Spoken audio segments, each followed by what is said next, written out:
Buying a home can be a little bit of an overwhelming process.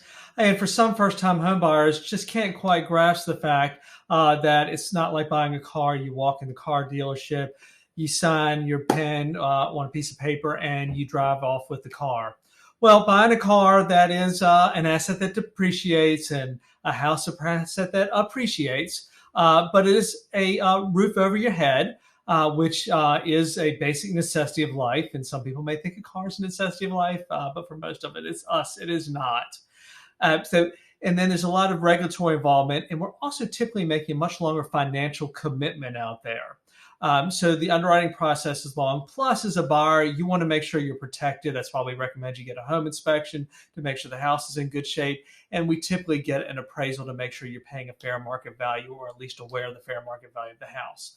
So typically it takes between 30 and say 50 days to close on the house. Now, some loan types take a little bit longer. For instance, USDA loans take a little bit longer to close than a conventional loan.